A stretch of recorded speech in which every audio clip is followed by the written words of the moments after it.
So this is the session about cross-platform identity resolution, or TV identity resolution. We'll tease out what we actually mean by that in a moment. I'm delighted to welcome to the stage Mr. David Levy from OpenAP. Thank you very much. Welcome. Thank you, John. And congratulations on the new role. Thank you so much. Very excited. Looking forward to getting started. What are we here to talk about? Why are we even talking about TV ID? Well, I think there's been a lot of great movement this year. I think you look at the last panel, addressable from a scalability perspective is something we've been talking about for a long time. Same thing with cross-platform measurement. I think the exciting thing, though, is with cross-platform measurement, it's something we're going to see this year. It's actually going to be happening this year, and I think there's been a few major breakthroughs that's going to make that happen. But yeah, so an ID is really at the center of it, and the concept of having a consistent ID to onboard your audience and then to measure your campaign is kind of the things that are going to start to unlock this capability. And just briefly, because we hear a lot of talk about how identity resolution is the spine of advanced advertising in some respects. And certainly, I think, in some of Sim's publications, it's referred to as one of the principal building blocks underpinning convergent TV measurement. Just talk to us a bit about why it's so important. Why is it the spine or foundation, as some people call it? Yeah, I think the key to me for cross-screen measurement is that you need one consistent UE across your entire campaign. And if you think about previously, the audiences that we've been using for television have been demographic audiences fused to linear specific data. And just by definition, that's not an audience segment that can actually be used across multiple different devices.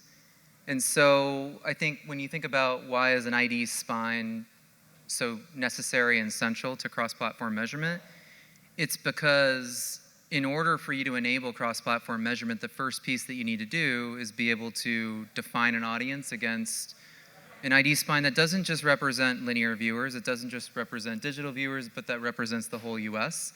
And then that spine is able to be interoperable with different, any other kind of ID system or measurement solution. And so I think what the key is how do we get to a place where we can create one audience to start that can be usable in any consumer environment. And that's why the ID spine is so important.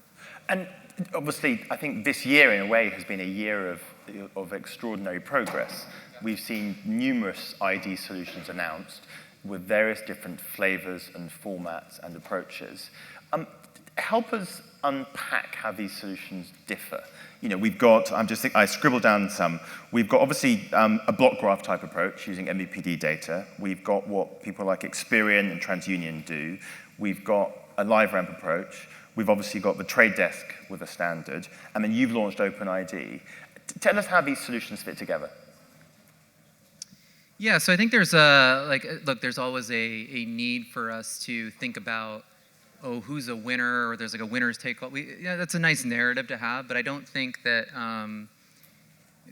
there needs to be a central ID spine on a campaign-by-campaign basis. You need to have the same audience being defined across all the publishers on a particular campaign, and the measurement provider needs to be able to resolve everything back to one ID spine.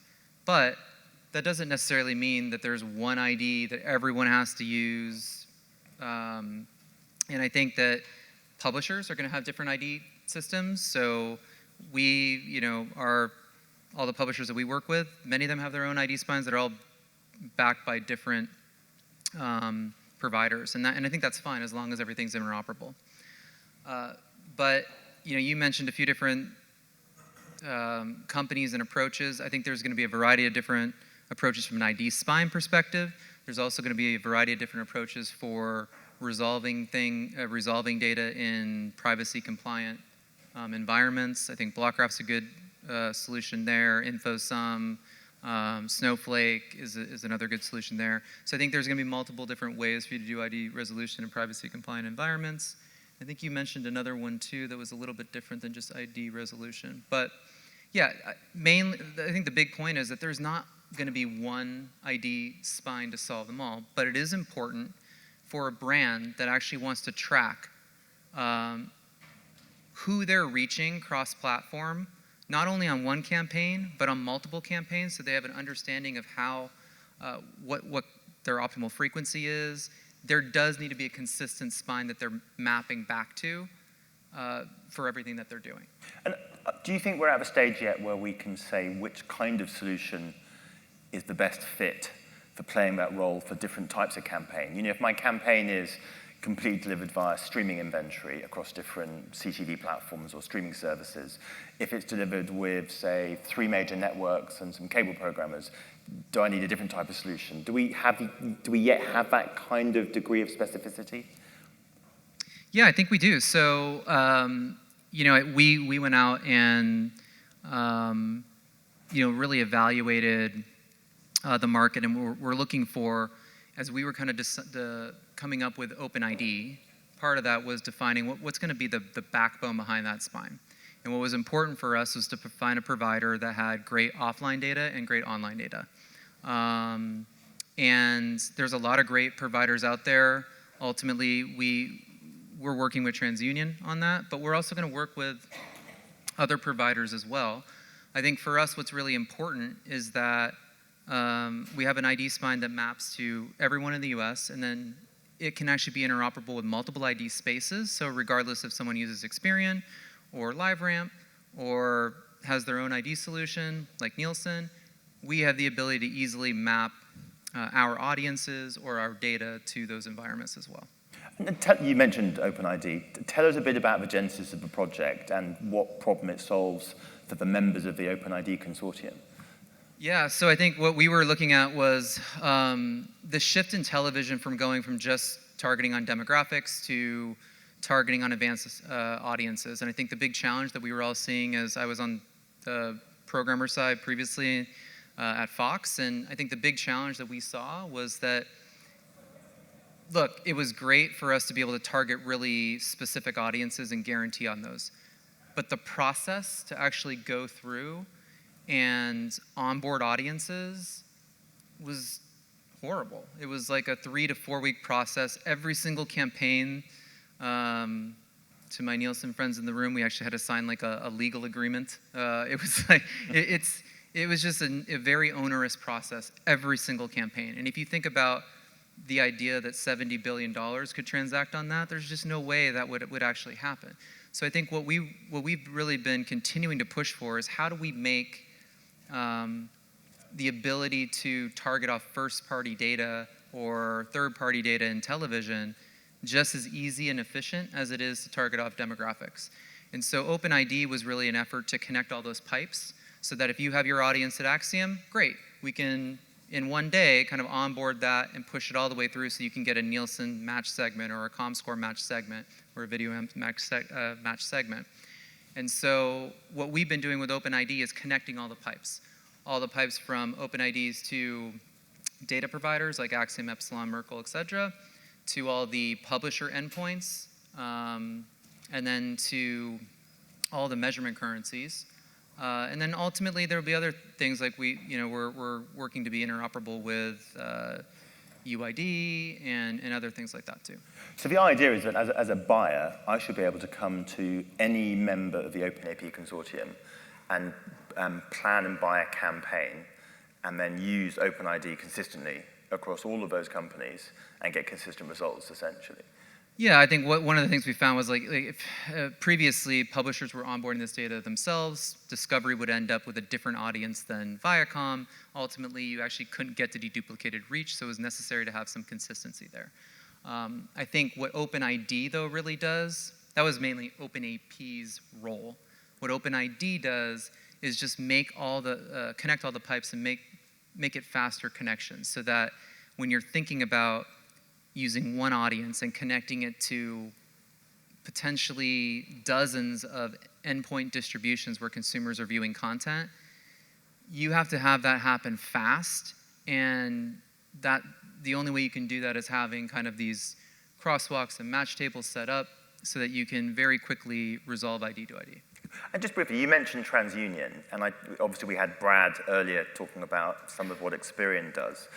Why are TransUnion and Experian so powerful and important in this space in terms of the solutions they provide? What does Experian do that's so useful and valuable to you? They have your credit information. No, I mean, look, they have an amazing offline data source that is absolutely critical. Got you. Moving forward. And I think the challenge for folks that are more reliant on other data sources is, as privacy compliance continues to ramp up and change, like, look, there's a lot of pressure on some of those other digital data sources. And so, having a really great foundation in offline data is really important. And then kind of supplementing that with great digital data is also important. So we were excited about the TO acquisition, TO, sorry, the True Optic acquisition. We're excited to hear about the Newstar acquisition, and so I think having offline and online data is really important.